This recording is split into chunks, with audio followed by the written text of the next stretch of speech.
오랜만에 한때 이렇게 연휴 잘 지내셨습니까? 네. 네, 그럼 시간이 됐으니까 우리 아직 조금 늦으시는 분들도 있긴 하지만은 진행하도록 하겠습니다. 먼저 주님의 기도로 함께 시작 기도하겠습니다. 성부와 성자와 성령의 이름으로 하늘에 계신 우리 아버지의 이름이 거룩히 빛나시며 아버지의 나라가 오시며 아버지의 뜻이 하늘에서와 같이 땅에서도 이루어지소서. 오늘 저희에게 일용할 양식을 주시고 저희에게 잘못한 일을 저희가 용서하오니 저희 죄를 용서하시고 저희를 유혹에 빠지지 않게 하시고 악에서 구하소서. 아멘. 성부와 성자와 성령의 이름으로 아멘. 네. 2주나 쉬었기 때문에 기억이 안 나거나 막 이러시거나 그렇죠? 저도 이제 새로 강의 준비를 하려고 보니까 발동이 잘 안 걸려가지고 너무 놀았더니 좀 고생을 했는데요. 그래, 우리 여태까지 지금 구약 성경에 이제 이스라엘 민족이 어떻게, 이스라엘 백성이 어떤 과정들을 거쳐서 그 동네에 살게 됐는지에 대한 이야기들을 해나가고 있습니다. 그래서 그 족장 시대부터 해서 아브라함을 부르셔서 그 아브라함과 이삭과 야곱으로 이어지는, 그리고 그 야곱 집안이, 이스라엘 집안이 어쩌다가 이집트로 내려갔다가 이제 이집트에서 나오는 것까지 얘기를 했어요. 우리 책은 대단히 지금 학구적으로 파고 있기 때문에 이제 뭐 성경에 나오는 거가 막 고지고대로가 아니다라는 얘기를 계속하고 있죠. 이집트에서 뭐 탈출을 이제 하는 되게 어마어마한 사건이 있었음에도 불구하고 그 지방에 이제 이렇게 뭐 큰 민족이 이렇게 이집트에서 나왔다라고 하는 그런 내용 자체가 없다라는 얘기도, 이제 그 다른 나라 기록에는 없다라는 거, 성경 이외에는 그런 걸 찾을 수 없다라는 이야기 또 했었고, 또 이제 그들이 이리저리 그 광야 성경에 나오는 이야기들이 맞다라고 할 때 이제 어떤 식으로 가나안 땅까지 이렇게 갔던가 그런 경로들도 이렇게 좀 살펴보고 했었습니다. 어쨌든 이스라엘이라고 하는 이 민족이 있어서 이제 이 이집트 탈출이라는 사건은 계속해서 이 사람들이 과월절을, 유월절을 통해서 되새김질하면서 늘 자기네 어떤 민족의 정체성처럼 이렇게 기억하고 있는 그런 이야기가 되어 있고, 또 그 안에서 이루셨던 하느님의 큰 능력을 우리는 계속해서 그 사건들을 우리도 곱씹으면서 그 하느님의 그 힘을, 하느님의 어떤 그 사랑을 배우고 이렇게 느끼고 살아가고 있습니다.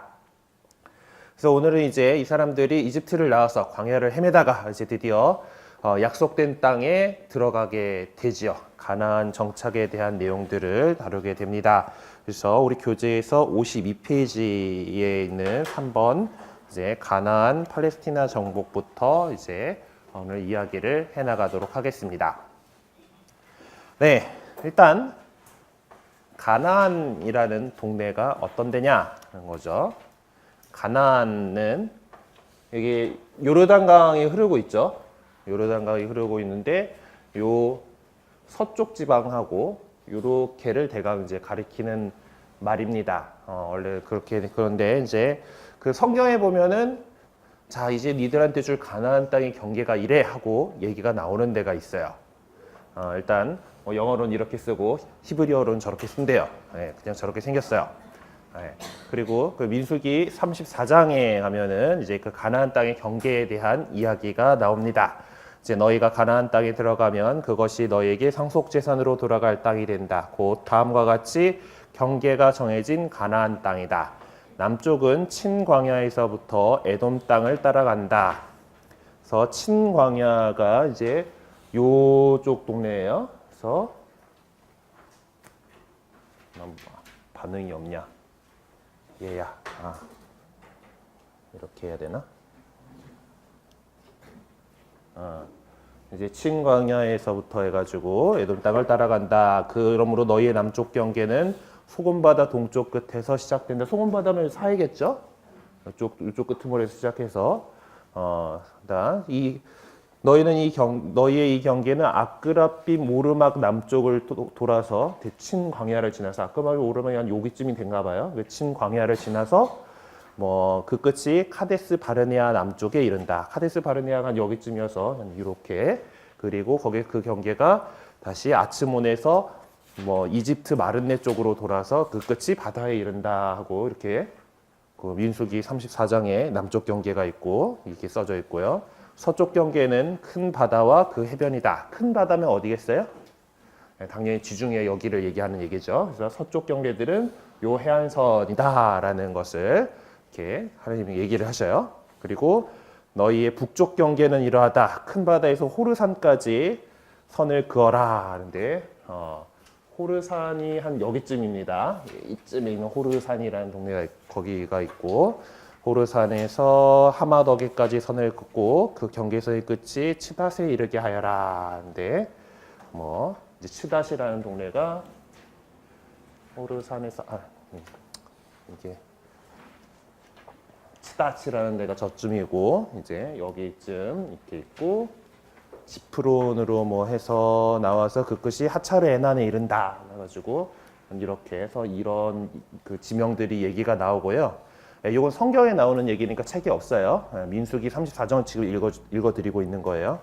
뭐 그래서 이 경계선은 이제 여기서 이제 동쪽 경계선은 먼저 하차르 에난에서 뭐 스팜까지 그어라. 스팜이 한 여기쯤에 있는 동네고 스팜까지 그어라. 그런 다음에 스팜까지 그어라. 이 경계에서는 아인 동쪽에 리블라까지 내려온 다음 더 내려가 킨네렛 호수 동쪽 비탈에 이른다. 그러니까 킨네렛 호수는 여기 갈릴레아 호수잖아요. 이쪽 동쪽으로 이렇게 해서 뭐 이렇게 해서 이렇게 연결해서 대강 이 정도 되는 구역을 이제 민수기 34장에 나오는 그 설명대로 그으면은 가나안 땅이 하나님께서 주겠다고 약속된 땅이 이 정도가 되는 거예요. 그래서 이 정도를 가나안이라고 부르는데, 그리고 이쪽에는 또 그 성경에 보면은 가나안인이라는 표현이 있죠. 네, 가나안인이라는 표현이 있어요. 원래 요 동네 살고 있던 사람들 뭐 이런 얘기예요. 가나안인들은 이제 뭐 창세기 11장부터 나옵니다. 그때 그 땅에는 가나안족이 살고 있었다. 그래서 이제 아브라함이 이제 들어갈 때도 이제 그 동네에 가나안인이라고 불리는 사람들이 살고 있었다라고 이제 얘기가 나오는데 어쨌든 그 당시에는 아직 인구가 그렇게 많지 않았기 때문에 아브라함이 와가지고 그냥 잘 섞여서 살았다라는 얘기 그 족장 시대 얘기할 때 했었죠. 네, 그렇게 했는데 어쨌든 뭐 가나안인이라고도 부르고 있었고 아모리족이라도 부르고 있었고 그래서 이 팔레스티나에 원래 거주하던 그런 주민들 뭐 주로 셈족계로 보이는 그런 사람들을 가리키는 명칭이었던 것 같습니다.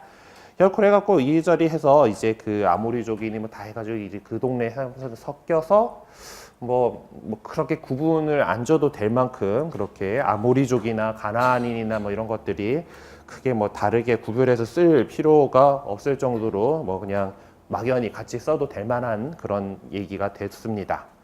어쨌든 뭐 이 가나안인들이 특별히 그렇게 이스라엘을 이루게 되는 그 사람들하고 어떤 인종적으로나 뭐 민족 뭐 이런 것들이 크게 다르지 않은 비슷한 사람들이었다라는 것이죠. 그리고 또 뭐 어차피 또 가나안의 주민들 역시 또 다양한 종족들로 이루어져 있었던 것 같습니다. 이제 성경에 나오는 뭐 보면은 셈족 이외에 이제 팔레스티나에 살고 있던 거주민들로서 히타이트족, 호르족, 여부스족, 기르가스족, 프리즈족, 히위족 등을 이렇게 들고 있는데요. 이제 이것들은 이제 셈족이 아닌 다른 종족들을 굳이 그렇게 구별해가지고 써놓은 것으로 보입니다.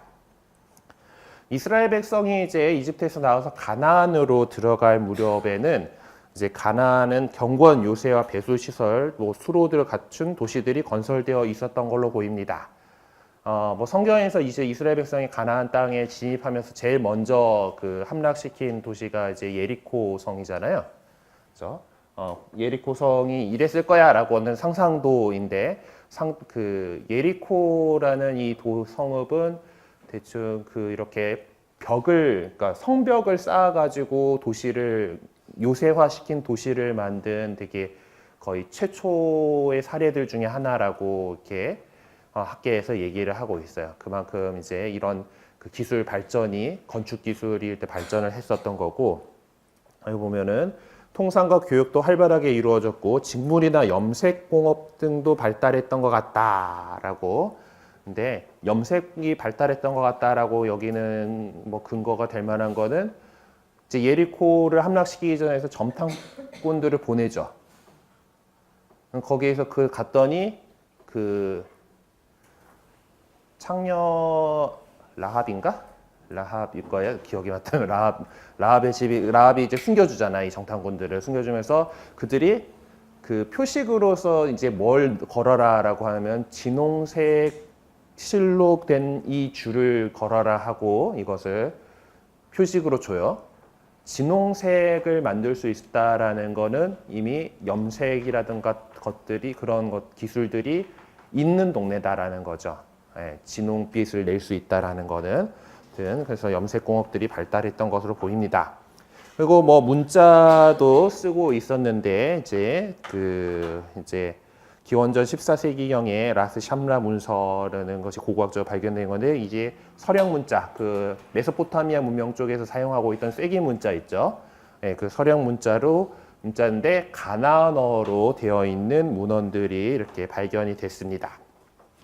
이 동네의 신들은 이제 전시도 나왔지만은 이게 그 바알의 이제 부조 모양 뭐 천둥의 바알 뭐 이런 뭐 들고 있는 게 이게 천둥이래요. 네, 어쨌든 어쨌든 천둥의 바알이라고 하는 그런 신상인데 바알의 상징이 사실 또 이런 사람 모양의 이제 그 벼락을 하고 있는 거 말고도 들고 있는 거 말고도 이제 황소 모양도 이제 해서 이제 그 이집트 탈출에 있어서 하는 과정 안에서 황금 송아지 부어 만드는 일이 있었죠. 이제 그게 이제 바알에 대한 어떤 그런 것을 본따서 이제 그런 이스라엘 백성이 저지른 잘못들 사실 나중에 좀 가나안에 와가지고 가나안 사람들이 이미 믿고 있던 바알 신에 대한 그런 숭배에 대한 것들에 대한 경고로서 이제 그 탈출기 안에 그런 내용이 들어갔다라고 이제 학자들은 그렇게 짐작하고 있습니다. 어쨌든 바알이라는 신이 있고, 이거는 아셰르라고 하는 아세라라는 여신상인데, 아세라는 그 성경 안에서 보면 아세라 목상으로 많이 표현하죠. 나무로 주로 상을 만들었어요. 그게 왜냐하면 아세라가 나무의 여신이기도 해요. 그래서 이게 나무 이제 뿌리가 있는 그거 갖다가 나무를 잘 깎아가지고 이렇게 신상을 많이 만들었었기 때문에 이제 그 아세라는 보통 목상으로 보통 표현이 나무 여신이다 보니까 그렇게 표현이 됩니다. 기본적으로 그 풍요로움을 상징하는 신이겠죠. 그래서 가슴이 큽니다. 아무튼 그 풍요와 다산의 뭐 이런 그런 것들을 이제 그 신이기 때문에 다신교적인 그런 문화 안에서 마치 언제나 뭐 옛날에는 뭐 지금이야 뭐 애들 낳는데 뭐 얼마나 낳아야 되나 뭐 이러지만 예전에는 풍성풍성 많이 낳을수록 노동력이 늘어나는 거죠. 그래서 좋아요. 그래서 아이들을 많이 낳게끔 해주십시오라는 그런 의미에서 이제 젖이 이렇게 큰 그런 거고, 아세라든 아스타롯이든 이 당시 여신상들 같은 가운데 보면은 뭐 이런 말고도 저는 이제 인터넷 서핑하다가 찾아본 것들 가운데 어떤 거는 젖이 막 그냥 이렇게 달려 있는, 하여튼 풍요로움을 상징하는 그런 모양도 나옵니다. 그리고 뭐 아스타롯도 이제 어떤 여신상으로 사는데, 요것도 이제 그 아스타롯 검색을 해보니까 이제 이런 신상, 돌로 만든 것 같은데 여신상이죠. 역시 풍요와 다산의 여신이기 때문에 풍만합니다. 예, 이 힙이 아주 딱 이렇게 해서 아이 잘 낳게 생겼죠. 예, 하여튼 뭐 그런 뭐 이제인데 이 가나안의 종교는 좀 이렇게 그 성적인 형식일 땐 태폐적인 이교로서 풍산제의였다라고 지금 적고 있는데, 그래서 이 제사를 지낼 때 어떤 것들을 볼까? 유다가 며느리하고 결혼했잖아요. 유다지? 레이, 그렇죠. 예. 그때 보면은 그 며느리가 이제 뭘로 분장을 했었죠? 신전 창녀로 분장을 했었죠. 그래서 신전에서 일하는 창녀가 있는 거예요. 그래서 제사를 지내는데 이제 바알 신이든 이 신들 앞에서 이 성행위를 함으로써 이 신들이 더욱 불끈불끈 솟아올라가지고 힘을 좀 더 써주십사 하는 그런 식의 제의였다라는 거예요. 그래서 그런 이제 제물을 바치면서 어떤 그런 좀 태폐적인 그런 것들이 이루어졌다라고 합니다. 어쨌든 이 바알이든 이제 아스타롯이 아세르든지 이렇게 아세르도 지금 나무를 관장을 하고, 이제 바알은 천둥을 두고 있는 거 비하고 이런 것들을 관장을 하겠죠. 뭐하고 중요한 연관이 있을까요? 농사하고 관계 있던 신들이에요. 그러니까 다신교적인 그런 의미 안에서 사실 이제 여러 신들 중에 하나로서의 처음 야훼 하느님에 대해서 생각하는, 거기는 광야의 신이고 여기는 농사 잘 짓게 해주는 풍요의 신인 거예요. 그래서 이제 사실 이제 나중에 어떤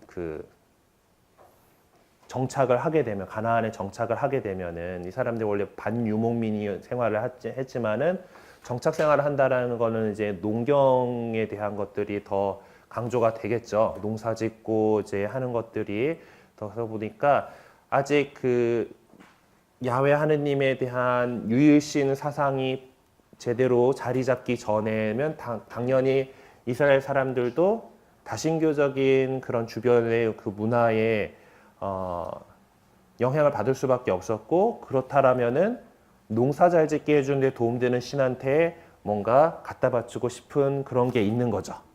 네, 그래서 자꾸 이교 신들을 섬기는 그런 상황들이 발생을 하게 되는 겁니다. 아무튼 이런 신들은 그런 풍요로움 이런 것들을 지배한다고 그 사람들이 옛날에 그렇게 믿었었대요. 네. 지금 그냥 옛날 고대 유물인 거죠. 이제 우리들 입장에서는. 네. 자, 그리고 가나안 땅은 이제 왕이 통치하는 군소 도시 국가들이 잡다하게 뒤섞여 있었고, 규모가 큰 국가는 없었던 것으로 보입니다. 그리고 평야 쪽에 이렇게 도시 국가, 아까 예리고 그런처럼 도시 하나 이렇게 딱 이제 성벽해가지고 있는 그런 나라들이 있었던 거예요.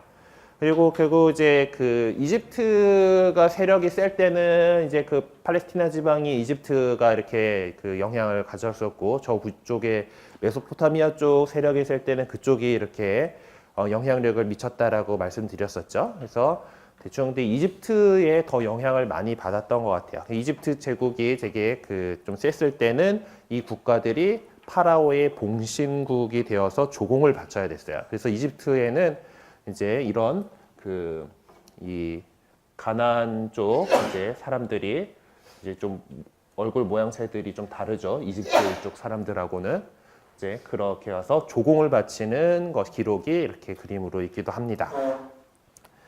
하여튼 그렇지만 이집트가 힘이 좋을 때 다 이렇게 쫙 갖춰져 가지고 군대들이 쫙 저기 가나안 땅까지 다 팔레스티나까지 군사들을 배치할 수 있고 이제 그런 시절이면은 잘 갖다 바치고 이렇게 했겠지만은, 이집트가 힘이 약하면 어떻겠어요? 그냥 지들끼리 치고받고 싸우고 알아서 이렇게 지내게 되는 겁니다. 그래서 아마 이스라엘 백성이 가나안에 진입하게 되는 그 시점에는 어떤 이집트의 힘이 많이 악화되어 있던 상황 속에서 그 혼란한 틈을 타서 이렇게 이스라엘이 이렇게 가나안 땅에 들어갈 수 있게 되지 않았을까 이렇게 보고 있어요. 자, 그러면 이집트에서 나온 이 이스라엘 사람들이 언제 이렇게 가나안 땅을 정복하게 되었는가라는 연대 이야기를 좀 해봅시다. 성경에서 이 가나안 점령에 관한 기사는 여호수아기에 나와 있습니다. 주로 여호수아기에 나와 있고 여호수아기에 실려 있는 이 가나안 점령에 대한 기사들이 얼마나 역사적 사실성을 지니고 있는가라는 것은 증명하기 어렵습니다. 왜냐하면은 뭐 성경이 그렇잖아요. 예. 하느님께서 우리를 이렇게 쫙 이끌어가지고 약속된 땅에 데려가 주셨다라는 거를 그런 신학적인 의도를 강조하기 위한 것이니까 여호수아기에 보면은 되게 상당히 순조롭게 모든 것이 이루어지는 것처럼 나옵니다. 뭐 나중에 얘기하겠지만은 예리고 빵 먹고 남쪽 쫙 먹고 북쪽 싹 밀고 그러고 자, 땅 이렇게 나눠 가진다 하고 이렇게 그러고 끝나요. 네. 되게 뭐 조금 그 점령하지 못한 데 얘기들이 나오기는 하는데 그렇게 어렵지 않게 이렇게 다 이렇게 점령을 한 것처럼 나옵니다. 하지만은 여호수아기 다음에 판관기에 가보면은 이게 썩 그렇게 이제 완전히 점령 쫙 해가지고 문제가 뒤탈 없이 이렇게 해놓은 게 아니에요. 계속 또 이민족들이 이제 들고 일어나고 싸우고 이제 그런 이야기들이 하고 있는 거 보니까 이게 여호수아기의 내용을 고지고대로 믿을 거는 못 되는구나라는 그런 생각들을 하게 되는 거죠. 그리고 사람들이 또 역사학자들이나 또 고고학자들이 그래도 성경에 나온 얘긴데 하면서 더 관심을 가지고 많이 팠습니다. 예, 성서 고고학자들이 이렇게 해서 열심히 이제 써보니까 기원전 13세기 말쯤에 이제 많은 성읍들이 파괴된 그런 흔적을 이렇게 찾을 수 있었어요. 이쪽 동네의 좀 특징이라면은 도시가 뭔가 멸망을 당하잖아요. 그러면은 이 폐허가 되죠. 폐허를 어디에다 치우고 도시를 건설하는 식이 아니고 뭐 그 당시에 수송할 수 있는 그런 능력들이 별로 없으니까 그 폐허가 된 거를 이제 다시 뭔가를 세우려면 좀 고르게 만들어야 되잖아요. 흙을 갖고 와서 파묻어요. 그리고 그 위에다가 도시가 또 올라가요. 그리고 또 그 도시가 또 멸망하면은 다시 또 파묻혀요. 그래서 그 지층이 형성이 되는 거예요. 그러니까 그 고고학적인 지층들이 자 우리 뭐 더 예전에 이제 공룡이나 이런 더 그 시대 선사 시대 그 이전에 뭐 인류의 그 지구과학을 뭐 이렇게 연구하고 하려면은 지층을 파잖아요. 그런 것처럼 고고학적인 부분들에 있어서도 그런 층이 나타나게 됩니다. 그래서 뭐 이제 그러면은 거기서 출토되는 그런 그 유물들이 있을 거 아니에요.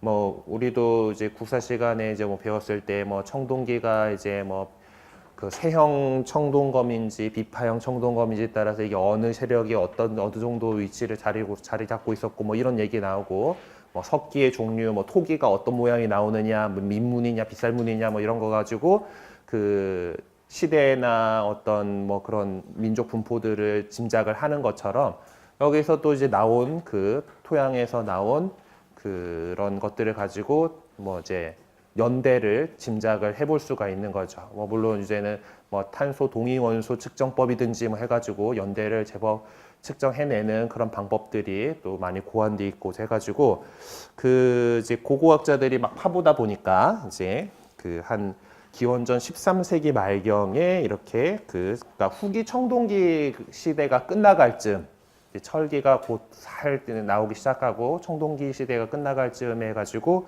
이 팔레스티나 지역에 이제 한 차례 소용돌이가 일어섰다라는 것을 발견을 하게 됩니다. 그래서 이런 사실에 의거해서 많은 학자들이 이스라엘이 가나안 땅을 점령한 시기가 기원전 13세기 후반이라고 보고 있습니다. 네. 그래서 성경에는 또 이스라엘이 가나안에 접근할 때 에돔과 모압 사람들의 경계를 피해야만 한다라는 그런 기록이 있는데 이제 그 에돔과 모압에는 사실 기원전 1300년대 이전에는 아직 사람이 살고 있는 기록이 없습니다. 네. 고 이제 그 대충 그래서 그 이후에 일일 것이다. 사람들이 있었다라는 얘기가 있으니까 그 이후에 있었을 것이다라고 추정을 하고 있는 거죠. 그리고 또 이제 이집트 세력이 많이 약해진 그런 시대입니다. 그래서 그 도시국가들이 무질서해져서 혼란이 빠지기 쉬웠기 때문에 이제 이스라엘이 가나안을 정복할 기회로서 잡을 수 있었던 그런 시기로 보이죠. 네, 그래서 그 이제 13세기 기원전 13세기 초 13세기 중엽들 이 사이에 이제 이렇게 이스라엘이 가나안 땅을 점령하게 되지 않았을까 이렇게 보고 있습니다. 왜냐하면 뭐 그때 이제 이집트도 좀 쇠퇴하기 시작했고 그 반대쪽에 있는 히타이트라는 강대국도 많이 힘이 약해져 있을 시기였기 때문에 그렇게 보고 있어요. 그러면은 어떻게 그러면은 정복을 해 나가는가? 성경의 기록에 의하면은 이스라엘이 공격한 지역은 크게 나눠서 요르단강 동쪽 지역을 먼저 장악을 하게 되죠.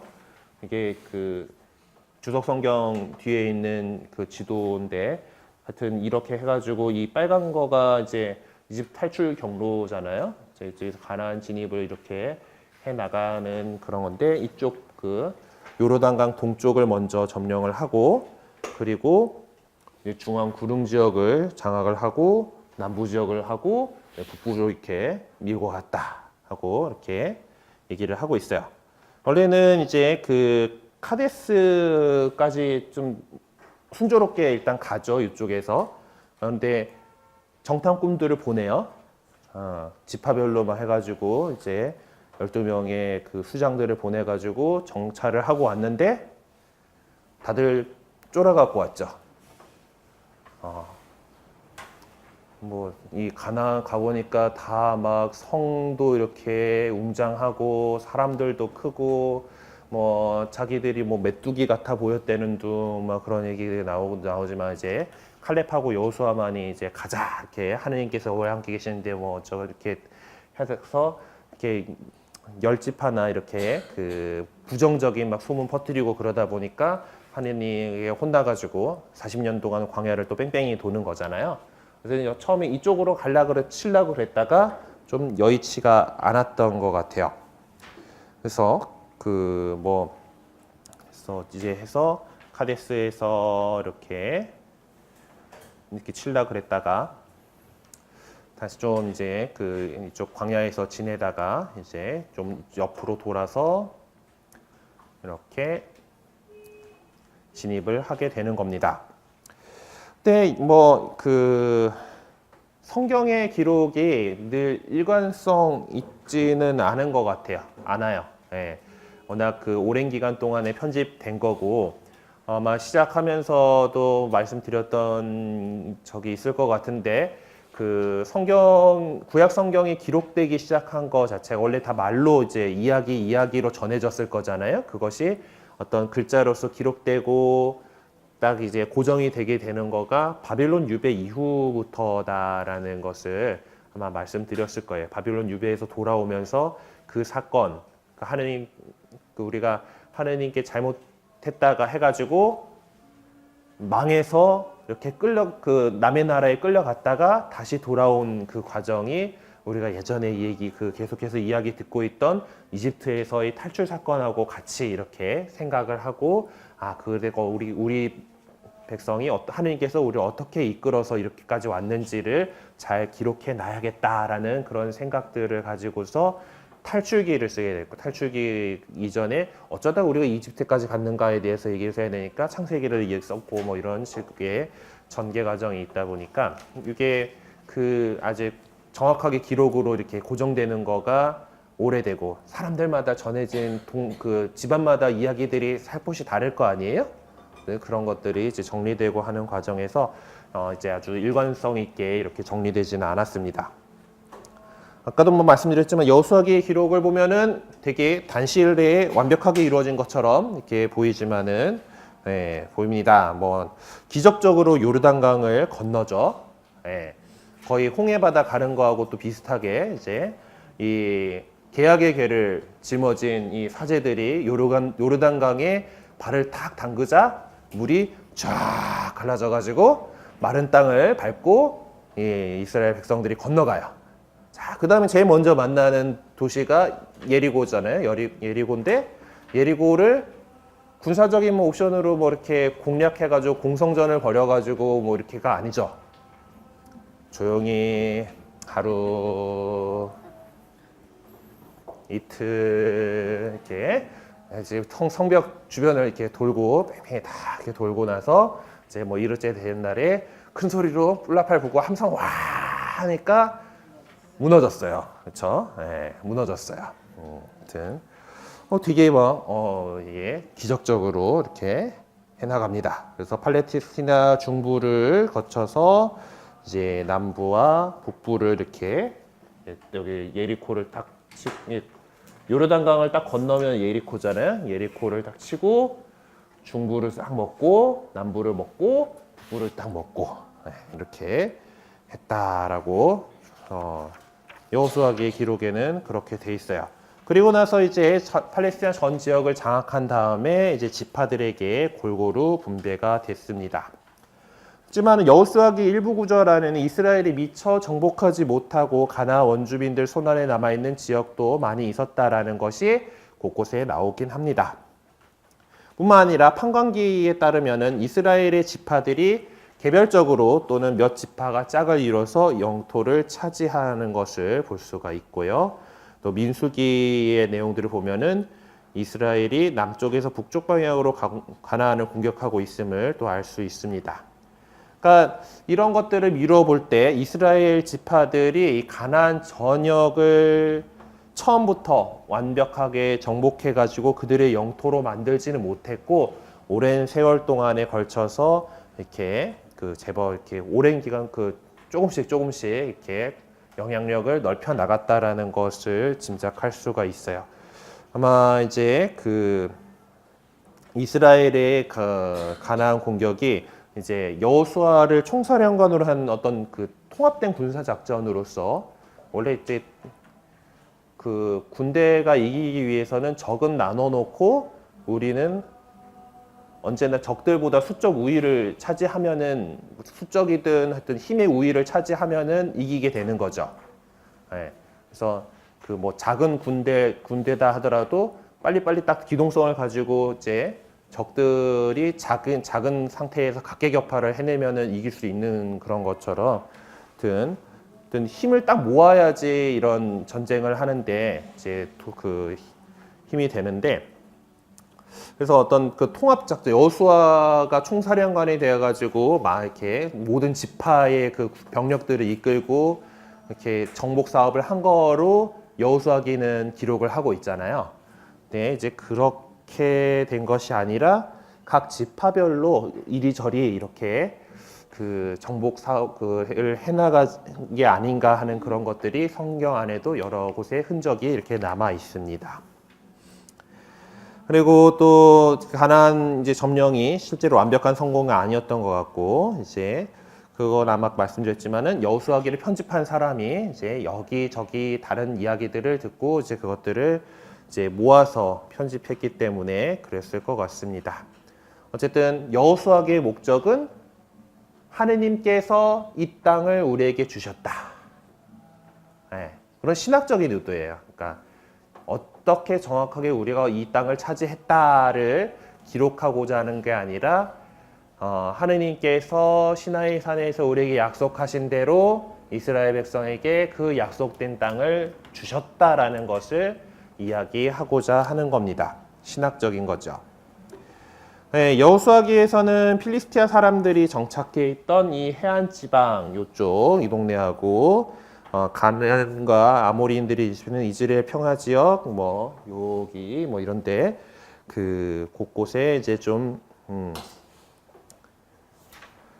그리고 또 이런 것들에 대한 내용하고 또 특히 특히 이제 정복 사업을 다 끝낸 다음에 모든 지파들이 스켐에 모여가지고 이제 그 하느님만을 섬기겠다고 결의를 하잖아요. 스켐 집회라고. 근데 이 스켐이 되게 스켐이나 이 실로나 이런 데가 이제 그 이스라엘 고대 이스라엘이 어떤 국가를 형성하기 이전에 예루살렘이 수도가 되기 이전에 되게 중요한 곳이에요. 네. 그 특히 이제 종교적인 의미에서 그런데 스켐과 실로를 정복한 기록이 없다라는 것, 그게 기술되어 있지 않다라는 거죠. 그래서 이스라엘이 이제 가나안 땅에 이미 세워진 성읍들이 별로 없는 그런 곳에 정착을 하고 이제 가나안에 원래 살고 있던 원주민들이 이미 충분히 그 힘 세력을 가지고 있는 사이에서 그 사이사이에 이스라엘의 지파들이 이제 살게 되었던 것으로 추측할 수가 있습니다. 그래서 그 가운데 새로 정착한 이스라엘 사람들이 전부터 살고 있던 원주민들과 전쟁을 하기도 하고 또 뭐 이제 자연스럽게 통합되기도 하고 이렇게 하는 과정을 통해서 서서히 영토를 확장해 나간 것으로 보고 있습니다. 그래서 이스라엘의 가나안 정복은 제법 오랜 세월에 걸쳐서 이루어졌고 또 뭐 사실 뭐 족장들이 이주해 올 때부터 시작했다 해가지고 그것이 결국 뭐 한 다윗 임금 시대에 이르러서야 최종적으로 완성된 것으로 이렇게 볼 수가 있는 거죠. 워낙 뭐 그 한 방에 쫙 밀어놓고 싹 이렇게 분배했다라고 보여지지는 않습니다. 왜냐하면 뭐 일단 지난번에도 얘기했지만은 그 고대 기록들은 다 좀 뻥이 심하다라는 거 있죠. 숫자 많이 부풀립니다. 그래서 그때 뭐 장정만도 하여튼 어마어마한 숫자였잖아요. 예, 그 숫자면은 이집트 그냥 먹었다고 말씀드렸던 것처럼 정말 그 숫자였으면은 여기도 그냥 쉽게 다 먹었겠죠. 하지만은 여러 가지 성경에 나오는 흔적들 이제 여호수아기에서도 그렇고 판관기에서 더더욱 드러나는 것처럼 여전히 이 안에 있는 그 다른 원래 살고 있던 그 사람들이 세력을 가지고 있었다라는 것을 여러 곳에서 우리는 찾아볼 수가 있습니다. 그래서 이 이스라엘 사람들이 이 지역을 장악하는데 많은 세월이 걸렸고 결국 다윗 임금 때나 거의 이제 마무리를 하게 되죠. 네, 다윗 임금 많이 하고 솔로몬 임금 때 최정성기를 이루게 됩니다.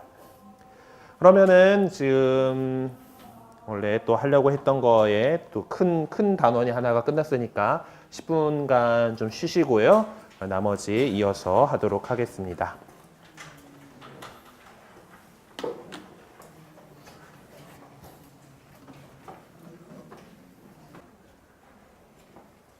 뭐 몇 분 아직 안 들어오신 것 같지만은 뭐 시간 됐으니까 진행해 나가도록 하겠습니다. 네, 이제 그 판관 시대를 다루고 있으니까 이제 그 지파에 대한 이야기들을 해나가려고 합니다.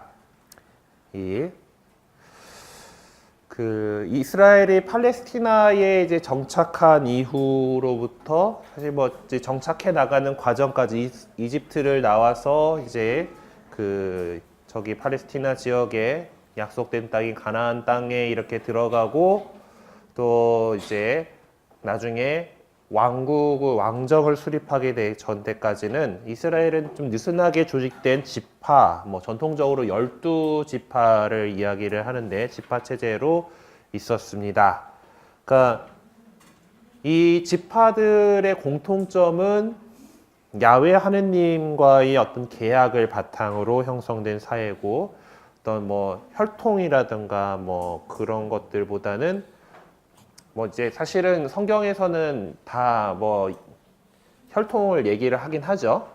야곱의 아들들이 그 지파의 그 어떤 걸 이루게 되는 거로 이렇게 되지만은 우리 책은 계속해서 이제 그 좀 뭐 그 고고학적이고 뭐 이제 그 좀 학문적인 접근을 하다 보니까 이제 그 여러 가지 증거들로 볼 때 얘들이 다 그냥 그 어떤 한 아버지로부터 나온 그런 같은 혈통으로서의 어떤 그런 것들이 강할 이유가 별로 없는 그런 사회다라는 그런 얘기들을 계속하고 있죠.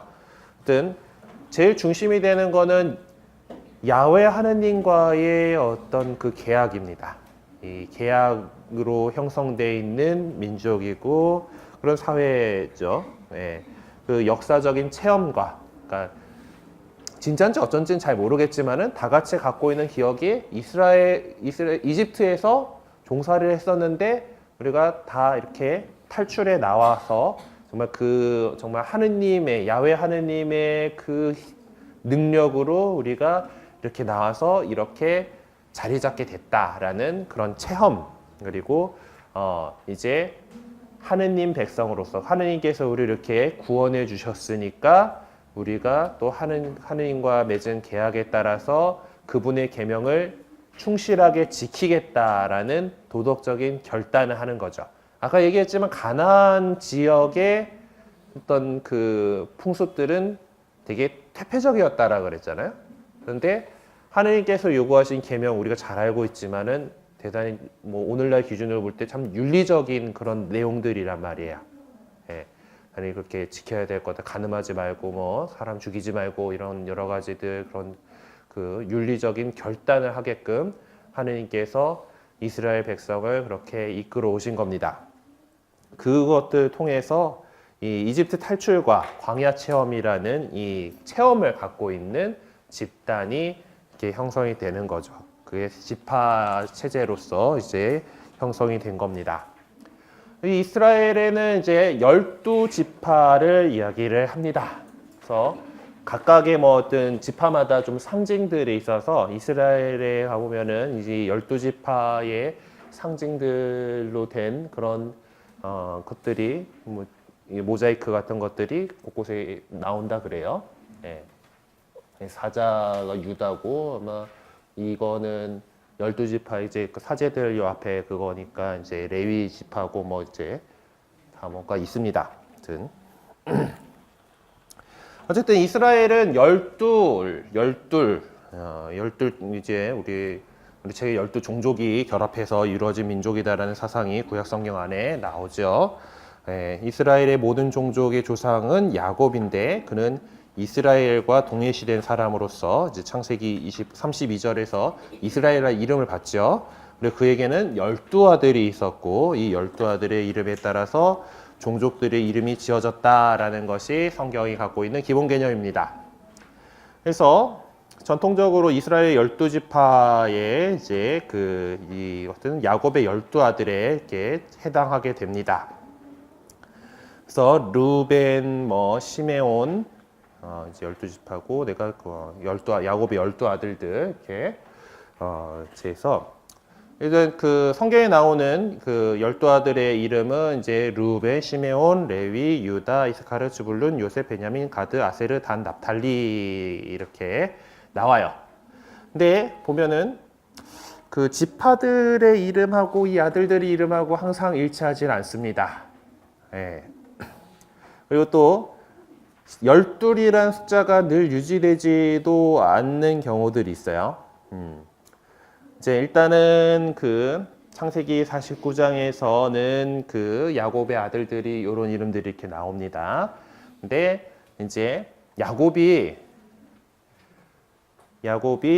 요셉이 이집트에 먼저 내려가서 야곱이 자기 이집트에 내려가기 전에 이집트에서 낳은 아들들을 자기 아들로 삼죠. 창세기에 보면은 에프라임하고 므낫세입니다. 네. 그래서 이제 어떤 데서는 지파들의 숫자가 나오는 게 이제 민수기 이제 13장 이제 가나안의 정찰대를 파견할 때 이제 각 지파에서 누가 나왔다라는 하면서 지파들의 목록이 나오는데 요 목록에서는 레위 지파는 빠지고 레위는 없어요. 레위는 언급이 안 되고 에프라임이 이제 들어가고 요셉 집안의 므낫세 하는 식으로 나옵니다. 그러니까 므낫세하고 에프라임은 이제 요셉의 아들들이에요. 그 이집트에서 얻은 아들들이에요. 그러니까 이제 이렇게 들어가 있고 그리고 또 이제 그 신명기 33장에서 이제 모세가 이제 또 이제 각 지파들도 언급하면서 이제 축복하는 장면이 나옵니다. 여기서는 시메온이 안 나와요. 시메온이 안 나와요. 그리고 이제 뭐 누구를 어디를 두고선 이렇게 말하였다는 식으로 쭉 이렇게 진행이 되는데 그 에프라임이나 므낫세, 이사카르 같은 경우는 그러니까 이제 보통 무슨 어디 지파를 두고 이렇게 말하였다라고 이렇게 그 이제 신명기 33장이 이렇게 진행이 되는데 그렇게 안 하고 다른 지파 거 이름 얘기하다가 슥 하고 나오는 이름들로 등장하는 게 지금 회색으로 표시해 놓은 에프라임, 므낫세는 여기 요셉에 대해서는 하면서 에프라임과 므낫세는 뭐 이렇게 나오고 이사카르는 아마 지불룬에 묻어서 나왔던 걸로 기억을 하는데 하여튼 이렇게 이름들이 등장을 합니다. 뭐 하여튼 그래서 이 지파들의 이제 그 뭐 이름들이 이제 그냥 우리가 그래도 이스라엘이라는 그 야곱의 후손이라는 그런 것들 통해 그런 걸로 이렇게 하려고 하는데 하나 더 있구나. 여호수아기의 13장에서 19장에 보면은 이제 그 영토를 어떻게 분배했다라는 것들이 쭉 나와요. 13장부터 19장까지 이렇게 나오는데 지파들의 영토 이렇게 얘기를 하는데 레위 지파는 이 약속된 땅에서 상속 제사를 받지 않잖아요, 그렇죠? 네, 각 지파에서 11조로 낸 걸 가지고 제사를 지내야 되니까 그렇게 해서 레위 지파는 그 각각의 이제 지파들 사이에서 사제직을 수행하기 위해서 이렇게 살게 됐고 어떤 땅을 상속받지는 못한다라고 돼 있어요.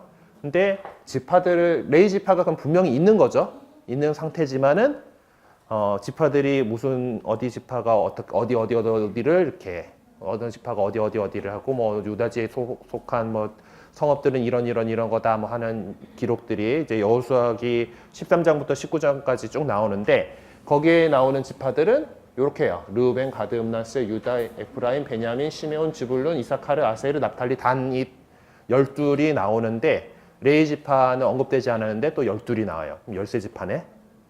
아무튼 그래서 12이라는 숫자가 이제 이거는 그냥 이스라엘의 어떤 전체성을 상징하는 숫자입니다. 네. 그래서 뭐 예수님의 제자들도 이제 사도들도 12 했고 사도행전의 그 마티아를 새로 굽는 장면을 보면은 그 당시까지 사도단에서 12에 상당히 집착했다라는 것을 또 알 수 있죠.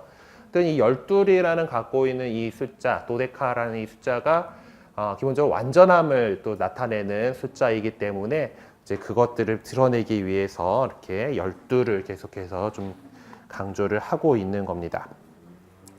근데 이제 이스라엘 백성을 형성한 지파들 가운데 일부 지파들은 아마도 이집트에 있지 않았고 이집트 탈출에도 참여하지 않았고 여호수아의 지도 아래 가나안에 들어오지도 않았던 것으로 보인다라고 우리 책에 이렇게 주장을 하고 있는데요. 제가 좀 관련 지금 뭐 창세기 48장 22절을 참조라고 돼 있는데 전 잘 모르겠어요. 이 언급이 왜 이거를 이야기하는 건지는 잘 모르겠어요. 그러니까 창세기 48장 22절 같은 경우는 이거예요. 그리고 나는 너희 형제들보다 너에게 내 칼과 활로 아모리족의 손을 뺏은 스켐 하나를 더 준다. 스켐 하나를 더 준다라고 해가지고 이게 뭐 스켐이 지파도 아닌데 뭐 그 도시 이름이기도 하고 또 이제 주성경의 주석에 따르면은 이 스켐을 일반 명사로 해가지고 뭐 이제 그렇게 해석할 수도 있다라고는 해요. 일반적으로 근데 이렇게 옮기긴 하는데 근데 여기서 이집트 탈출에 참여하지 않았던 그게 어떤 그런 지파가 있나? 뭐 이런 거는 좀 잘 모르겠어요. 나중에 이 스켐 하나를 더 준다는 스켐에 살았다 원래 그냥 거기가 이제 덤으로 이제 유다 지파에 들어가게 됐는지는 잘 모르겠어요. 어쨌든 뭐 제가 이제 책 내용을 상당히 뒤져보고 우리 성서모짜리 신부님한테 이렇게 했는데 제가 그렇다고 안병철 신부님한테 직접 이걸 물어보기 정도로 가깝진 않아가지고 네. 하여튼 뭐 네. 그래서 뭐든 그 나중에 어떻게든 아까도 얘기했지만은 이 지파라는 것이 공통적으로 갖고 있는 것은 뭐 혈연 뭐 이런 것들부터 다 빼놓고 일단 야훼 하나님 주 하느님에 대한 믿음 그리고 그 계약 거기를 따라서 살아가겠다라는 그런 어떤 결단인 거잖아요. 그래서 하느님 믿는 사람들이라는 거로 되기 때문에 어떤 이렇게 꼭 이집트에서 다 같이 이렇게 나왔다라고 볼 수 없는 그런 사람들도 나중에 이스라엘의 구성원들이 되지 않았을까 뭐 이런 얘기들이 나오고 있는 것 같습니다. 어쨌든 뭐 여기 책의 주장에 따르면은 어차피 그 가나안 정복과는 별도로 이제 이 팔레스티나의 여러 집단들이 이제 워낙 교류가 많은 동네다 보니까 이렇게 그쪽으로 이렇게 흘러 들어왔을 거고 그리고 이스라엘에 흡수되고 같이 어떤 그 종교적인 그 관념을 같이 갖게 되면서 이제 이집트 탈출이라는 그런 것들을 공통된 자신들의 어떤 역사로서 이렇게 받아들이게 되는 게 아닌가 이렇게 되고 있습니다. 어쨌든 뭐 그것이 어느 지파는 원래 있었고 어느 지파는 이집트에서 나왔고 하는 것들을 지금에 와가지고 그거를 특정 짓기라는 것은 사실상 뭐 불가능한 상황이기 때문에 알지는 못하죠. 자, 그리고 성경에서는 각 지파가 차지하는 가나안 땅을 이제 기술을 하고 있습니다. 아까 얘기했던 여호수아기 13장부터 이렇게 나오는 내용들인데, 그거를 이제 요즘 그 성서학자들이 시각화해 놓은 걸로는 이런 모양들이 나옵니다. 유다 지파하고 시메온 지파가 이제 남쪽 지역을 차지하게 됩니다. 근데 이 지도는 이제 분도 출판사에서 나온 그 성서 지도 이제 큼지막한 거 거기에 있는 지도인데 시메온이 쬐깐하죠. 시메온 지파는 좀 많이 힘을 못 쓰지 않았을까. 색깔도 따로 구분이 안 돼 있어요. 유다 지파에 그냥 같이 묻어 있는 그런 모양새로서 이렇게 됐는데, 아무튼 시메온 지파하고 유다 지파. 아까 지파들 이름 나올 때 시메온이 빠져 있는 경우도 있었잖아요. 네. 그래서 그 시메온하고 유다가 저기 밑을 이제 차지를 하고요. 그리고 시므온 지파의 지역은 뭐 어떻게 정확하게 파악이 안 된다 그래요. 그래서 아마 같이 색깔 같이 칠해버린 것 같고, 자, 좀 희미하게도 나오기도 하니까. 그리고 이제 중부 지방에 이제 에프라임하고 므낫세가 이렇게 차지를 하게 됩니다. 므낫세는 또 요르단강 동쪽에도 이제 그 므낫세 절반이 또 이렇게 자리를 차지하게 되죠. 그리고 또 베냐민 지파가 이렇게 있고, 단 지파가 처음엔 여기 이쪽을 자리를 잡아요. 근데 이제 그 나중에 막 판관기나 이런 것들 보면은 나오게 되는데, 이쪽이 이 해안 지방이 필리스티아인들, 그 옛날 공동 번역으로는 블레셋 사람들이라고 하는 그 필리스티아인들이 이제 많이 이제 해안 지방을 장악을 하고 있어가지고 여기 자꾸 이제 밀리는 거예요. 단 지파가 이제 나중에 북쪽으로 이주를 하는 게 또 나옵니다. 하여튼 그래서 나중에 북쪽 끝으로 이제 단 지파가 이동을 하고요. 그리고 북쪽에 자리 잡은 지파들은 이제 뭐 즈불룬, 납탈리, 아세르, 이사카르 이런 쪽이 이제 북쪽에 자리를 잡았다라고 이렇게 기록을 하고 있습니다. 그리고 갓 지파하고 루벤 지파는 갓하고 루벤 지파는 요르단강 건너가기 전에 뭐 여호수아기에도 그런 식으로 나오죠. 이제 이쪽을 우리가 받겠습니다 하고 이쪽 먼저 여기를 장악을 했으니까.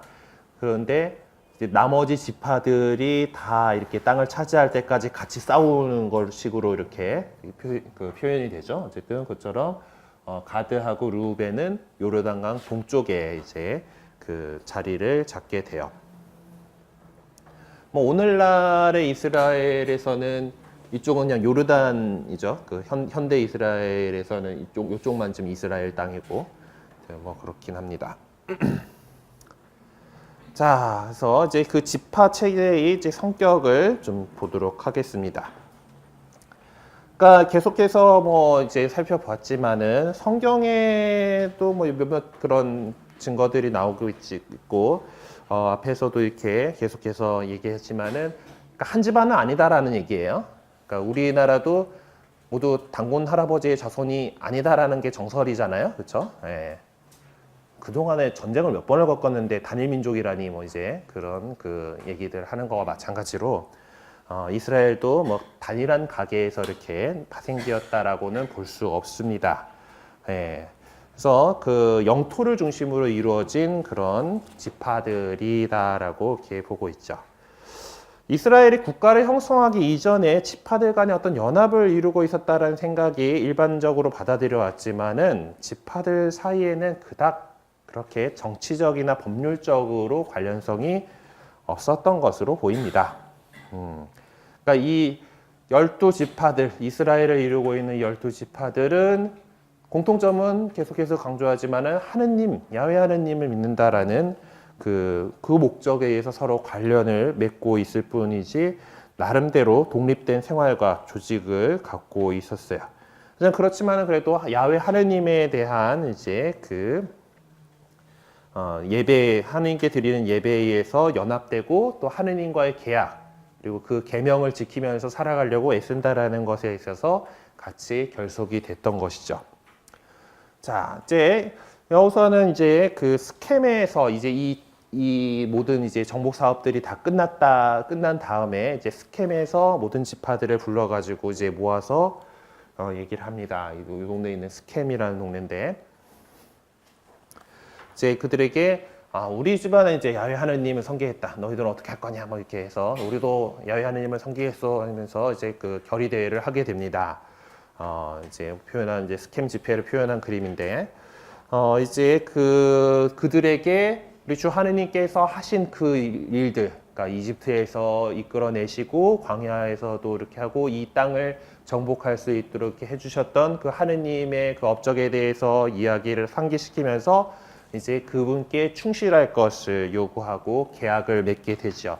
스켐에서의 이 계약은 다시 이제 시나이에서 맺었던 이스라엘 백성이 맺었던 계약을 다시 갱신하는 새롭게 하는 그런 모양새가 됩니다. 그래서 이 종교적 연합이 지파들을 결속시켰고 상호 간의 어떤 책임 의식을 부여하게 된 거죠. 그리고 또 뭐 우리 책에서 계시지만 이집트 탈출을 경험하지 않았고 그 나중에 어떻게 해서 이스라엘 지파들 사이에 이렇게 들어오게 된 그런 사람들은 이 스켐 회의를 통해서 야훼 하느님의 권능을 공동의 경험으로 고백할 수 있게 되었고 공동체 의식을 지니고 지파 연합에 합류할 수 있게 되었던 겁니다. 이 스켐 회의를 계기로 해서 하나의 민족으로서 이스라엘 역사가 구체적으로 시작되었다라고 이렇게 말할 수 있을 것 같아요.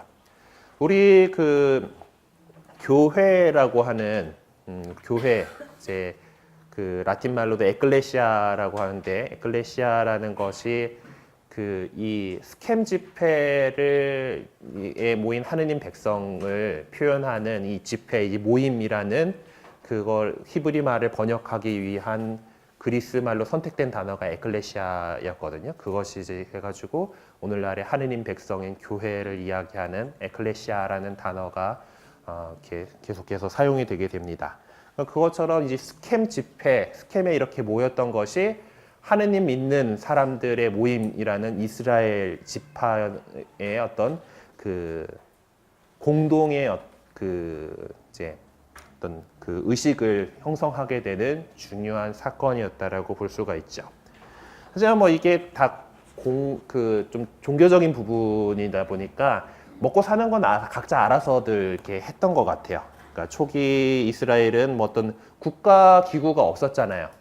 임금님이 없었으니까 각 지파별로 이렇게 알아서 이렇게 했던 거고 족장을 여전히 중심으로 먹고 장로들이 재판을 담당하는 등 어떤 종종 내 일들을 이렇게 처리했던 것 같습니다.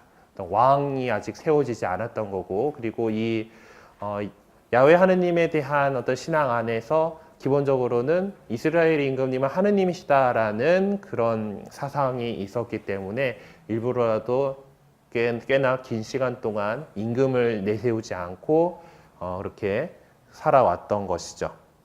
그리고 이 지파들의 그 통합하는 주요 기구는 이제 실로에 있는 중앙 성소였습니다. 그 스켐 요 밑에 있는 실로라는 곳에 이제 하느님의 계약의 궤 장막 그 하느님 그 만남의 장막 이제 그게 이쪽에 자리 잡게 돼요. 예, 실로가 그래서 예루살렘이 이제 왕정이 돼서 예루살렘이 있던 중심이 되기 전까지 하느님 야훼 하느님에 대한 그 예배에 있어서 중심이 되는 자리가 이 실로였습니다. 자, 그리고 그래서 판관기를 보면은 이제 이스라엘의 지파 체계가 어떻게 운영되었는지를 알 수 있습니다. 이따가 판관들에 대해서 이야기를 하면서 이 부분들 살펴보도록 할게요. 지파 연합의 어떤 제도들을 좀 봅시다. 이스라엘의 어떤 거룩한 전승들과 독특한 제도들은 이제 팔레스티나에 정착한 초창기에 이미 어떤 표준적인 형태를 갖춘 것으로 보입니다.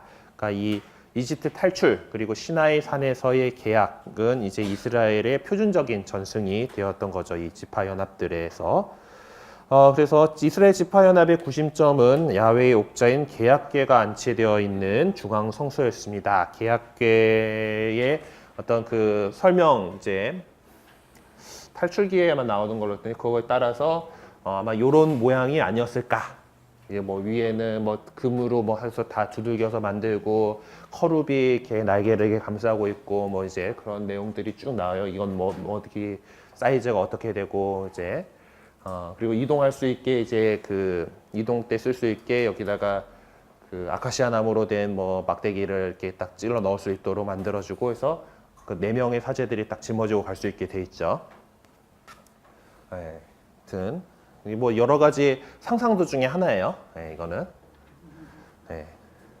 하여튼 이 성소가 이제 그 계약궤를 그 레위 지파가 늘 책임지고 다니면서 이제 이동할 때마다 이제 중앙 만남의 천막 장막을 이렇게 설치를 하고 그 주위로 지파들이 이제 캠프를 쳤잖아요.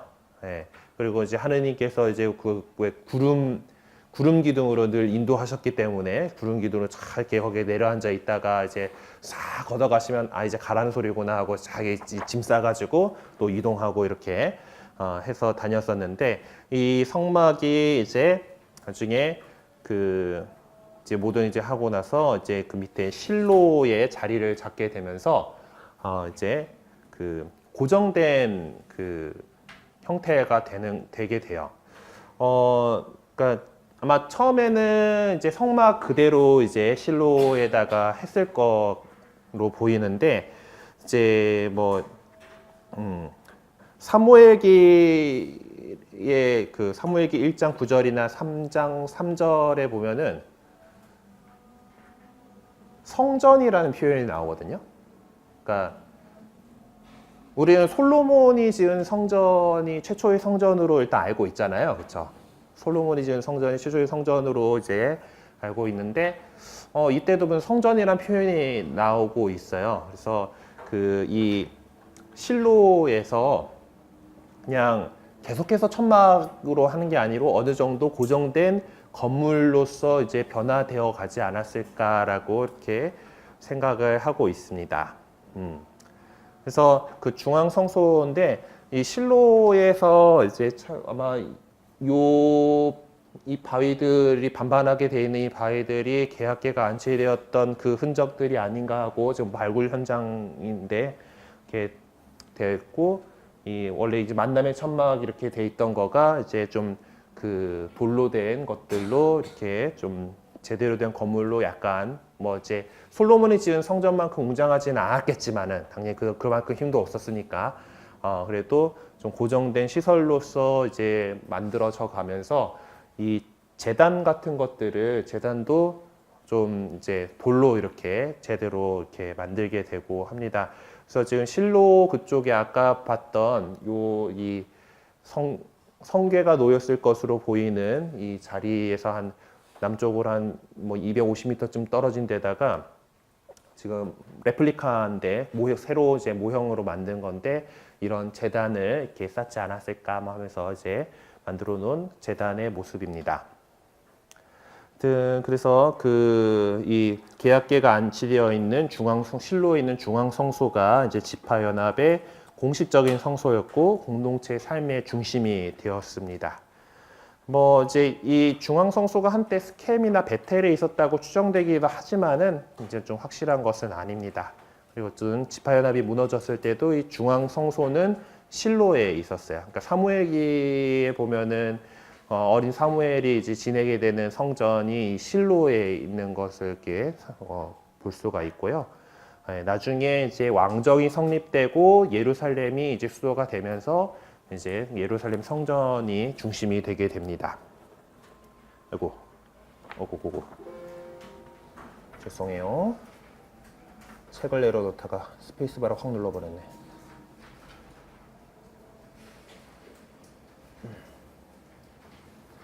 자, 그러면은 내용들 좀 더 해야 되지 지금 수가. 중앙 성소를 관장한 사람들은 이제 사제들, 대사제를 비롯한 사제들이었고 직무는 세습대였던 것으로 보입니다. 왜냐면 뭐 레위 사람들이 이렇게 쭉 이렇게 해 나가는 거고 그 좀 어떤 혈통으로 이렇게 세습이 되고요. 그리고 이제 사무엘 1장부터 3장을 참조하라고 되어 있는 거 보면은 이제 그 사무엘이 어렸을 때 맡아서 키운 그 대사제가 엘리잖아요. 그 엘리의 또 아들들이 또 그 대사제직을 이어가는 그런 모습들이 기록에 나오고 있는 것으로 그것을 보라는 거죠. 판관 시대에는 제종사자들이 이제 아론 가문과 레위인들로 이루어져야 한다는 후대의 원칙이 아주 철저하게 적용되지는 않았던 것 같습니다. 일단 그 사무엘 마지막 판관이라고 하는 사무엘도 에프라임 지파 사람이었고, 그랬던 것을 볼 수 있죠. 그럼에도 불구하고 모세의 후손이라고 여기는 레위 지파의 혈통이 이 사제직 안에서는 늘 우세했던 것으로 보입니다. 그리고 초기 이스라엘의 희생 제사는 아마 단순했을 것으로 짐작되는 광야에서의 제의를 이어받은 것 같지는 않습니다. 광야에서는 뭐 할 게 없잖아요, 그렇죠?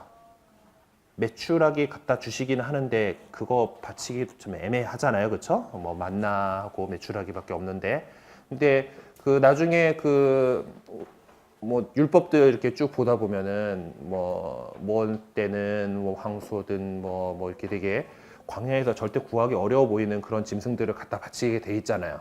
저 곡식도 뭐 어떻게 빻아서 뭐 밀가루 어떻게 들어 바치고 뭐의 국기름은 하느님은 기름을 많이 좋아하세요, 그렇죠? 네. 그 일본 만화 중에 세인트 영맨이라고 하는 만화가 하나 있어요.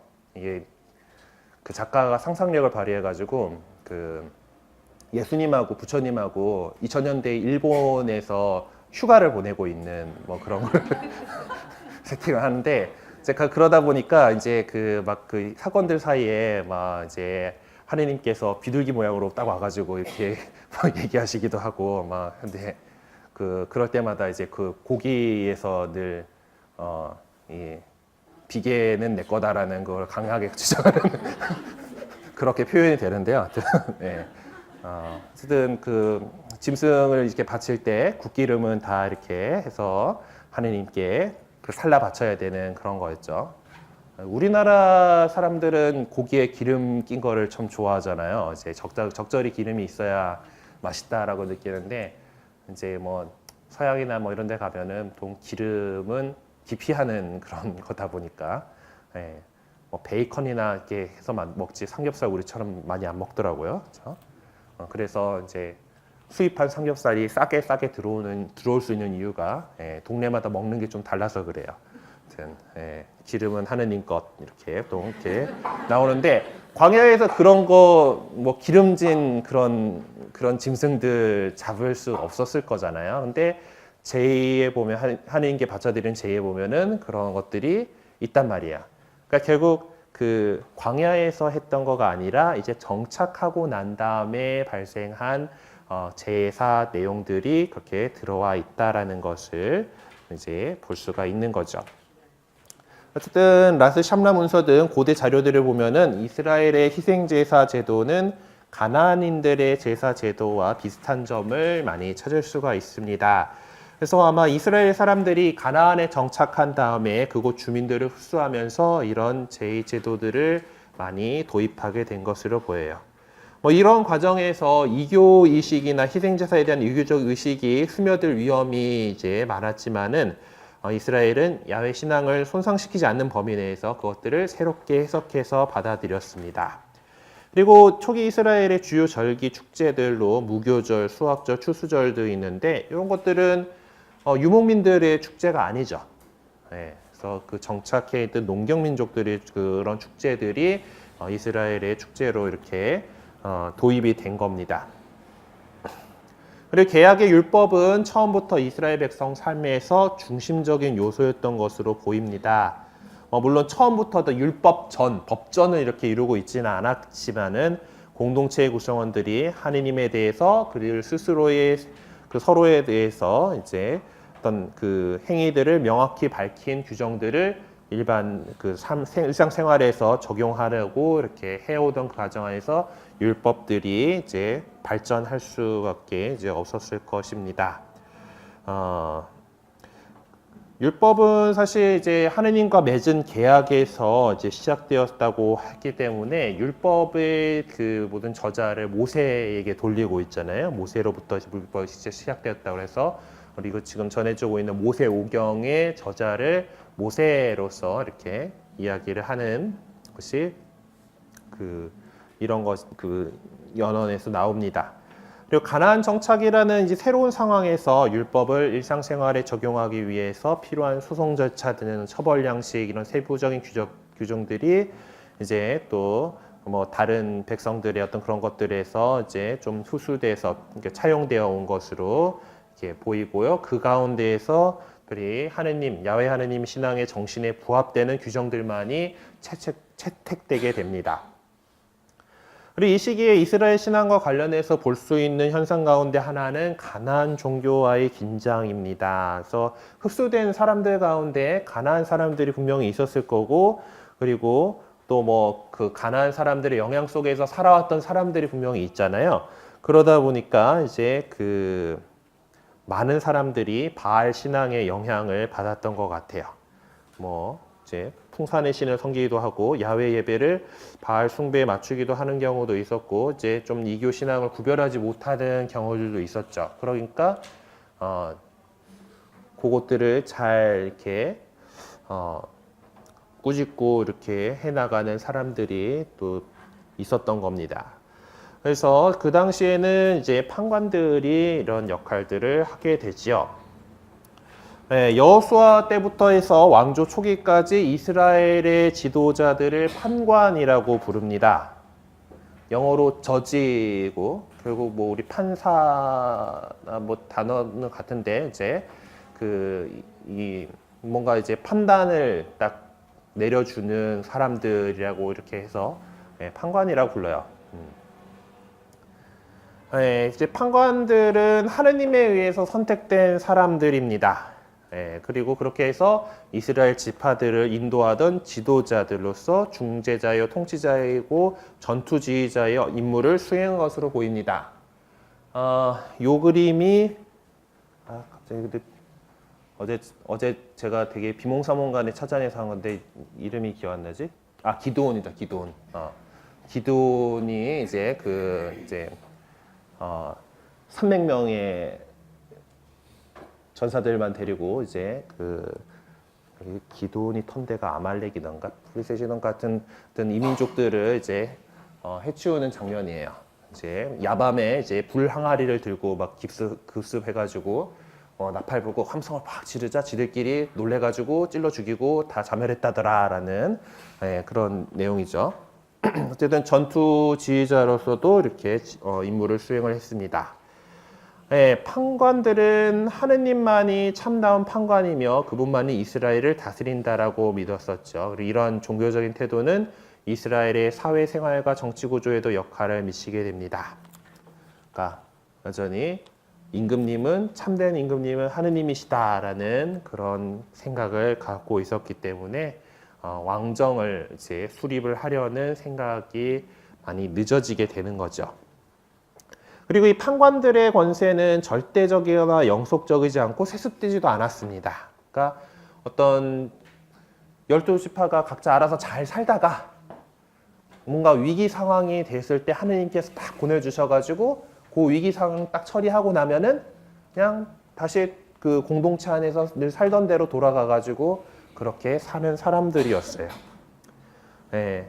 그러니까 그들의 권세와 권위는 오직 야훼의 영이 그에게 있다라는 것을 어떤 증거해주는 어떤 지도력과 어떤 개인적 자질에 이렇게 달려 있었습니다. 그래서 판관들의 권위는 이제 하느님의 영에 의해 집병된 대표를 통해서 당신 백성을 직접 통치하시는 하느님의 모습을 보여주고 있습니다.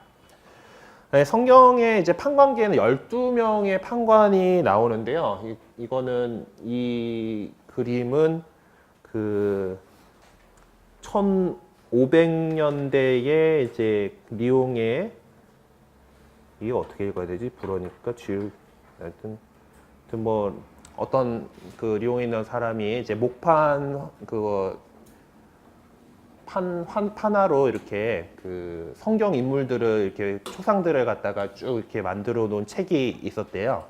거기에 있던 건데 판관 12명이 다 못 구하고 위키피디아에서 이리저리 따온 위키피디아에 보니까 판관들 이름에 이제 그 사진으로 요 작품들을 쫙 올려놨는데 있는 그 그림이 있는 사람이 요 7명밖에 없었어요. 어쨌든 하여튼 이런 그 삼소 그 여러 가지 이제 그 판관들이 나오는데 요 지도는 그 주석 성경 뒤에 있는 그 판관들 지도 그 어디서 나왔는지 어디서 이제 어느 동네 출신이고 뭐 이런 것들을 이렇게 해놓는데 골고루 있죠, 되게.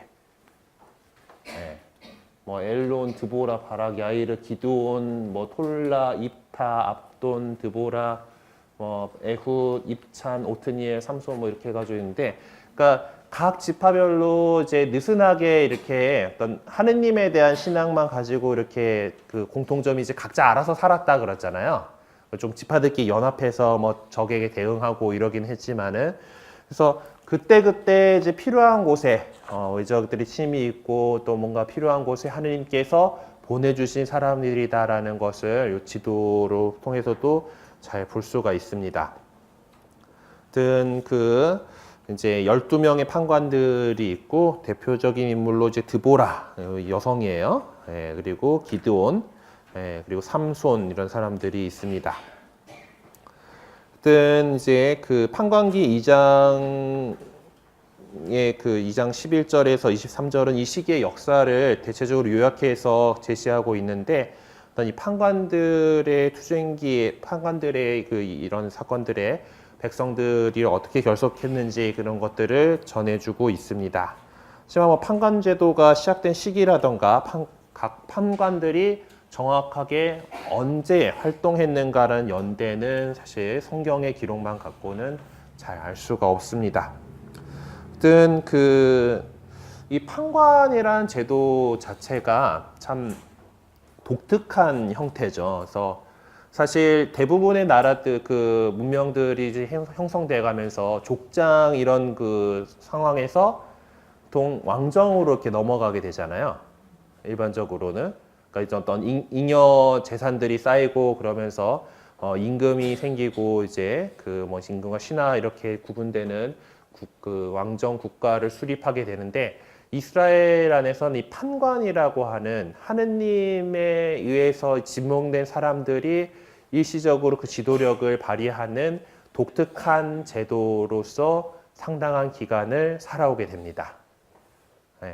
그러니까 그 되게 그 상황 있으면은 그때 이렇게 또 그때 맞춰가지고 하느님께서 판관을 세워가지고 이스라엘 백성들 뭐 그 어느 지파든지 그렇게 이끌고서 문제를 해결하고, 문제가 해결되면은 평소 살던 대로 이렇게 살아가고 하는 그런 식의 그 모습이 뭐 이전 역사도 다르고 그 역사도 구분을 독특한 역사를 이제 이스라엘이 갖고 있습니다. 그래서 이제 그 판관들이 이렇게 나름 열심히 이제 하느님의 뜻에 따라 사람들이 살게끔도 하고 또 외적의 침입에 또 사람들을 규합해가지고 이렇게 싸우기도 하고 여러 가지 이렇게 열심히 하긴 했지만은 그 판관기에서 보면 계속해서 이렇게 전투가 벌어지고 하는 것들을 볼 때 가나안을 정복하고 나서 이스라엘의 안전과 독립은 계속해서 도전을 받았던 것으로 보입니다. 그리고 그래서 이스라엘 사람들은 여러 가지 이 도전과 위협에 직면하면서 새로운 환경에 적응해 나가야만 했던 것이죠. 원래 이렇게 유목 생활을 하던 반유목 생활을 하던 그들이 이제 정착해서 살면서 농경 생활에 익숙해져야 됐고 또 그 과정에서 이미 이쪽에 그 자리 잡고 있던 가나안 문화의 영향을 농경 생활을 먼저 해오고 있던 그들의 영향을 벗어날 수가 없었습니다. 그리고 또 이제 그 이스라엘에 흡수되지 않고 정복되지 않은 채로 독립되어 있던 그 가나안 성읍들, 그 도시 국가들의 어떤 정치적 압력이나 군사적 위협에 늘 직면해야 됐었고 또 해안에 있는 필리스티아 사람들도를 포함한 해양 민족들의 어떤 영향력들도 이렇게 있었죠.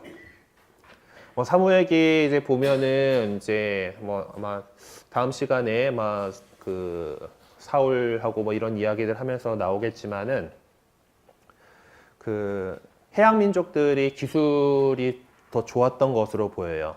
이제 후기 청동기 시대에 해당하는데 그 필리스티아 사람들은 철기를 먼저 갖고 있었던 것으로 이렇게 나오죠. 그래서 뭐 그 농기구라든가 이런 것들 뭐 부족한 그런 것들 뭐 이야기들이 나오게 됩니다. 그런 그 계속해서 이제 도전들을 이렇게 받고 이제 또 뭐 이미 또 왕정을 해가지고 세력을 키우고 있던 암몬이나 모압, 요르단강 동쪽에는 그런 종족들이나 또 여러 가지 또 광야 지역에서 이렇게 또 그 유목민들이 이렇게 막 물자를 털치해가고 하는 뭐 그런 자잘한 뭐 종족들도 그런 사람들도 있었고 이제 뭐 이스라엘 민족이 상대해야 될 적들이 참 이리저리 많았던 거예요. 그래서 그 이제 점점 이제 중앙 집권적인 강력한 조직에 대한 필요성이 생겨나게 되는 겁니다. 사실 뭐 지형들이 뭐 그렇게 썩 이렇게 교통이 뭐 아주 뭐 지금처럼 도로가 잘 나 있는 것도 아니고 뭐 그 여러 뭐 교통 요충지들은 이제 이쪽 뭐 해안도로가 이제 제일 이제 그 좋은 길이었다고 말씀드렸었잖아요. 처음 이제 지형 얘기할 때. 이 해안 쪽은 그 해양 민족들이 이제 장악을 하고 있었던 거고 다 이 산악 지방들에 이렇게 그 각 지파들이 이렇게 살게 되는데 그렇다라는 것은 서로 이제 왕래하고 또 뭐 힘을 쫙 모아주고 하기가 쉽지 않았다라는 그런 거죠. 그래서 뭐 지파들끼리 또 고립되어 있었던 그 성격들이 있었고 또 간혹가다가 지파들끼리도 다툰 그런 내용들도 이렇게 나옵니다. 베냐민 지파가 뭐 이렇게 좀 다른 지파들하고 좀 사이가 안 좋아졌던 그런 것들이 판관기 20장 1절부터 21절, 25절에 나오는 그런 이야기 안에 나옵니다. 어쨌든 그리고 지파들 간의 조직이 느슨해가지고 세력을 결집하기가 좀 어려웠기 때문에 주변 국가의 공략에 효과적으로 효율적으로 대응할 수가 없었어요. 그러니까 뭔가 이렇게 침략이 그러니까 제대로 된 왕정 국가가 됐으면은 임금님의 군대가 있죠. 상비군을 가지고 있을 거고 이제 뭐 외적이 이렇게 침입을 해왔다 그러면은 바로 투입할 수 있는 그런 병력들이 준비되어 있는 병력들이 있습니다. 하지만은 판관 시대면은 그런 게 아니죠. 외부의 위협이 있으면은 하느님께서 누군가를 판관으로 딱 이렇게 그 명을 내려주셔가지고 점지해 주셔요. 그러면 이 사람이 지도력을 발휘해가지고 평소에 뭐 그 싸움꾼들도 아닌 군인들이 아닌 일반 그 장정들을 모아가지고 이제 병력을 만들어 모아가지고 대처를 해야 되는 거죠. 당연히 대응이 늦을 수밖에 없습니다. 네. 그래서 이제 그런 여러 가지 이제 주변 국가들이 이제 그렇게 왕정을 통해서 이제 강한 군대를 가지고서 침략을 해오고 또 그러다 보니까 이제 이스라엘 사람들도 이제 저기는 보니까 임금님이 다스리니까 저렇게 센데 우리도 임금님이 다스려야겠어요. 뭐 하는 그런 얘기를 이제 사무엘기 안에서 이렇게 하게 되는 거죠. 네, 그래서 중앙집권적인 강력한 조직을 이렇게 구성하기를 이렇게 바라게 되고 이제 거기에 대해서 다음 시간부터 이제 왕정에 만들어 나가는 그런 과정들을 살펴보도록 하겠습니다. 네, 혹시 뭐 질문 있으신가요? 네. 네.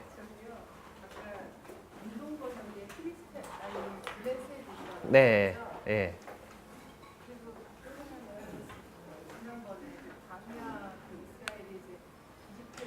네.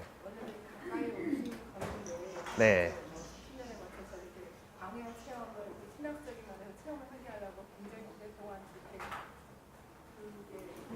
네. 아.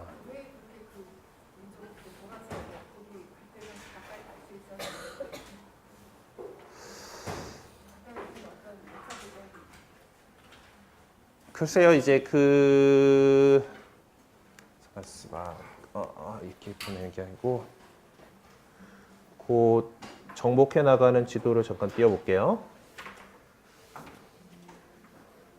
조금 내가 크게 잡아놓은 게 여기 있구나.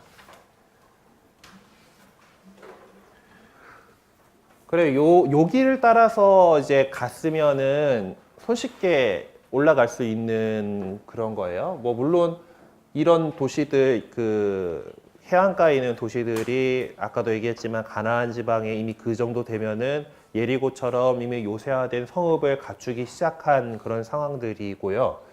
그리고 이집트를 탈출하면서 이집트가 많이 약해져서 탈출을 했다라고는 하지만은 여전히 이 라인들 다 이집트의 영향권이었어요. 그러니까 주요 도로들은 거기에는 다 이집트 군대가 주둔을 하고 있는 거죠. 그러니까 그러기 때문에 사실 뭐 이제 아까도 얘기했지만은 이제 성경에 좀 뻥이 심해가지고 이집트를 탈출한 이스라엘 민족이 뭐 장정들이 되게 많고 막 그랬지만은 사실 그러지 않았을 거다라는 거가 지금 우리 책이 얘기하고 있는 그런 내용이고, 그러다 보니까 이집트 군대하고 직접적으로 충돌을 일으켜서 가면서 할 그런 능력이 안 된 거예요. 그러니까 그러면 당연히 이제 그 사람들이 별로 안 다니는 광야들을 통해 가지고 이렇게 차츰차츰 갈 수밖에 없었던 거죠. 그러니까 사실 뭐 성경에서는 하느님의 어떤 능력을 믿지 않은 이제 그 이스라엘 백성들의 그 불평, 뭐 차라리 그냥 이집트에서 따스한 빵을 먹게 해주시오, 뭐 이런 그런 것 때문에 이제 그런 그 세대를 한 세대를 다 이제 갈고 이제 이집트에서 나왔던 세대가 들어가는 것이고 광야에서 이제 새로 태어난 세대들이 이 약속된 땅에 들어가게끔 한다라는 그런 의미로서 40년간의 그 광야 생활을 이렇게 얘기를 하긴 했지만은 일단은 그 기본적으로 이제 주요 통로들은 여전히 이집트군이 장악하고 있던 그런 상황이고 이쪽 원주민들도 이렇게 손쉬운 상대는 아니었던 것들 때문에 뭐 광야로 이제 먼저 이렇게 가게 됐어요. 사실 광야로 갔다고 하더라도 사실 그 도보로 뭐 이렇게 다 해서 큰 사람들이 가는 것이긴 하지만은 충분히 더 빠른 시간 안에 주파할 수 있는 거리기는 한데요. 하여튼 그거는 뭐 하느님께서 그렇게 하고 그 이스라엘 백성들이 어째서 그런 거를 그렇게 했을지는 확실하진 않아요. 네.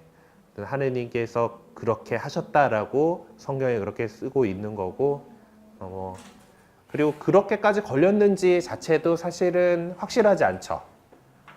40년이라는 그 숫자가 아까 12이 갖고 있는 상징성처럼 40이라는 거 갖고 있는 상징성이 있기 때문에 40년간의 어떤 광야 생활로서 표현을 했을 수도 있어요. 지금 우리가 이제 갖고 있는 거로서는 확실히 알 수 있는 방법은 없습니다. 네, 혹시 또 다른 궁금하신 거 있을까요? 그래요. 아무튼 어떻게 해서 이제 그 약속된 땅까지 이렇게 들어가고 어떻게 저렇게 힘겹게 이렇게 정착해 나가는 과정까지 봤습니다. 그래서 다음 시간에는 이제 통일된 왕국을 형성해 나가기 위한 이 과정들, 그 사울 임금과 다윗 임금의 이야기들을 이렇게 좀 살펴보게 될 거예요. 한 주간 또 기쁘게 잘 지내시고, 또 사실 뭐 이스라엘 백성이 개고생을 하는 것들 중에 하나 늘 보면은 하느님께 충실하지 못했다라는 것이 있잖아요. 네, 우리들은 또 새로운 이스라엘로서 새로운 하느님 백성으로서 늘 하느님께 충실하게 살아가는 것이 아마 우리의 삶을 더욱 네, 풍요롭게 해주는 그런 것이 아닐까 싶습니다. 늘 언제나 하느님께 믿음 두고서 살아가는 여러분들 되시기 바라고요. 주님 은총 안에서 한 주간 또 기쁘게 지내다가 다음 월요일에 뵙도록 하겠습니다. 마친 기도 영광송 함께 하겠습니다. 성부와 성자 성령의 이름으로 아멘. 영광이 성부와 성자 성령께 같이 장상 영원히 아멘. 성부와 성자 성령의 이름으로 아멘.